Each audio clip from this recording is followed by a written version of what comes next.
అఖండ హైందవం పాట విని అందరూ ఏమన్నారు ప్రముఖులు? బోయపాటి శ్రీను గారు మాట్లాడారు. చాలా అసలు ఆడియో తమన్ సార్ దగ్గర రికార్డ్ చేయడం ఎంత కొత్త ఎక్స్పీరియన్సో, మా పాట మూవీ టీమ్కి పంపించి బాలకృష్ణ సార్, బోయపాటి సార్ వీళ్ళు విన్న తర్వాత వాళ్ళు వెంటనే లిరికల్ వీడియో దీని మీద చేస్తే బాగుంటుంది అని వాళ్ళకి ఆలోచన వచ్చి వెంటనే మమ్మల్ని యాక్చువల్లీ ఆ రోజు నేను నా ఎక్స్పీరియన్స్ అయితే నేను లేబర్ రూమ్ నైట్ డ్యూటీలో ఉన్నాను. ఓహో, సో అక్కడ ప్రసవ వేదన. నేను చాలా హెక్టిక్ గా కాల్ ఎత్తాను.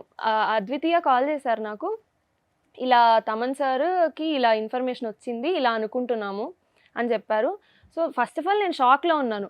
లోపల ఏం జరుగుతున్నా ఫస్ట్ బయటకు వచ్చి ఓకే ఇది జరుగుతుంది అనేది విని ఆ ఆపర్చునిటీ వస్తుంది అనేది అసలు ఎక్స్పెక్ట్ చేయలేదు. ఫస్ట్ ఈ ఆడియోనే మేము చాలా లక్కీగా ఫీల్ అయ్యి అది వచ్చింది. అండ్ దెన్ వీడియోకి వెంటనే ఓకే అన్నాము, షూట్కి తీసుకెళ్లారు. అండ్ అక్కడ ఎక్స్పీరియన్స్ బోయపాటి సార్తో బాలకృష్ణ సార్తో అయితే అసలు అన్ఇమాజినబుల్. ఏమన్నారు విని?